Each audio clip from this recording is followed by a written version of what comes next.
Magandang hapon po sa inyo lahat. Usapang isipin, no? Kasi maraming hinanakit, sentiment, galit yung mga guro. Ano? Oo, galit talaga. Tungkol dito sa mga applications sa expanded career progression. At kahit sa mga division pong Pilipinas, merong ganitong common yung ganitong sentiment ng mga teacher. Yung mga nag-a-apply na may S sa COI, NCOI. Kasi sa division, pag nag-apply kayo ng reclassification under ACP, ang step 1 dyan is i-assess muna yung COI tsaka NCOI. Kung bibilangin nila, no? Bibilangin nila kung qualified kayo. Oo, kung nasa guidelines yung kung qualified yung COI mo at NCOI. Ngayon, napakahigpit ng mga ng mga assessor, particular yung mga PSDS, EPS. Kasi ang reklamo ng mga guro, kapag may S ka, kahit mataas naman yung score mo, minsan maabot pa nga sa 1980, talagang iba naman, pasok naman talaga sa 50 above. Pero outstanding daw, sabi, ewan ko totoo, pero disqualified dahil sa S. Kapag nagkakaroon daw ng S, disqualified na. Di ba sinasabi naman ng ECP, kapag performing naman, nabubulol ako, yung guro, di ba?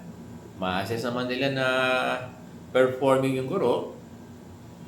Tapos, yung COI, NCOI ay mataas naman. Tapos nagkaroon lang ng S. Di ba dapat gagawin ay meron lang i-fill out, i-fill out, no? Ano ba tawag natin dyan? Not undertaking, yung commitment form, no? Nakalimutan ko na.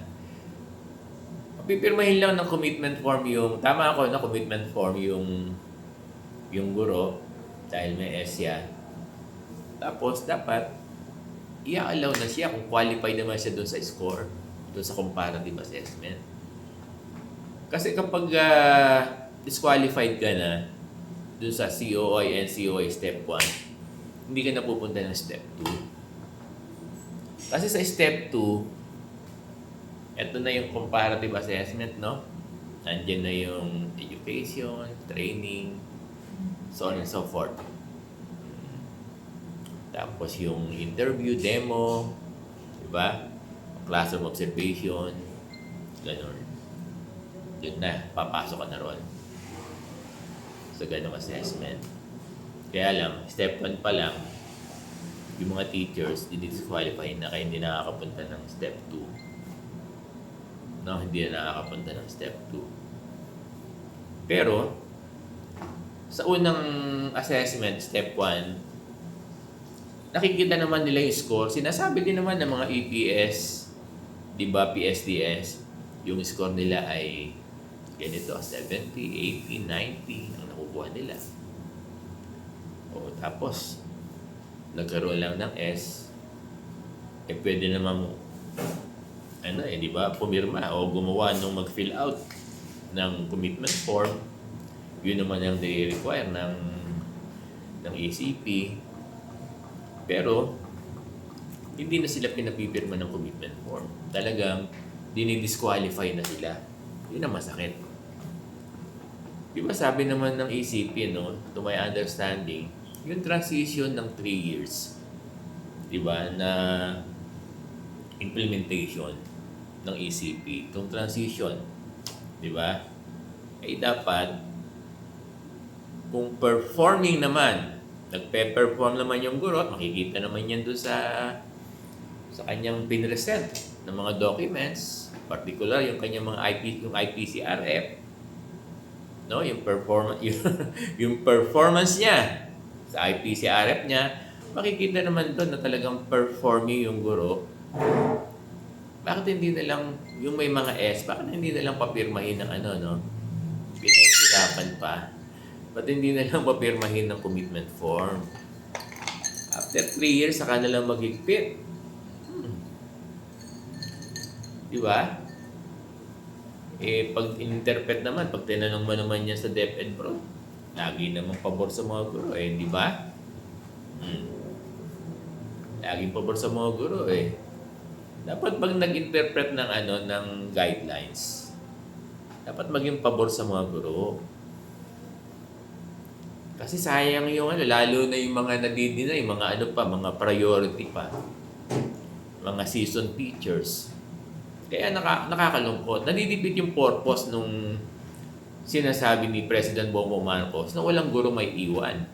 Eh pag ganyan ng kahigpit yung mga PSDS natin, EPS, yung ibang assessor, and then nadipit yung purpose ni President Bongbong Marcos at ng DepEd na walang guro may iwan ng Teacher 1. Eh sa ginagawa niyong higpit, paano? Eh de, wala din pala yung aspiration ni President Bongbong Marcos na walang gurong may iwan ng Teacher 1. Eh sa ginagawa ng ating mga EPS, PSDS, ay maraming guro ang mag-retiro ng Teacher 1 dahil sobrang higpit talaga. Sobrang higpit. Doon na lang sana, doon sa sinasabi ni President Bongbong Marcos, sana itong first 3 years ng implementation ng ECP, dapat maging hindi naman kailangan maging stricto. Sakto lang.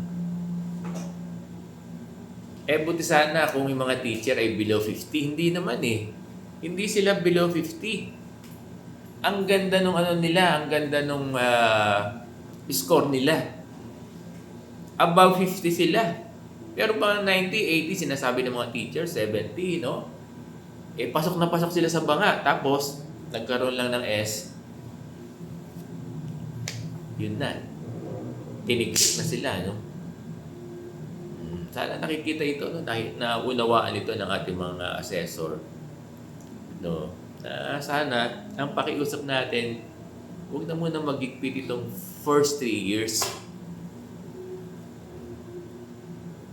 Eh, di ba, di ba, doon sa PESPAC, nagsalita si Yusek.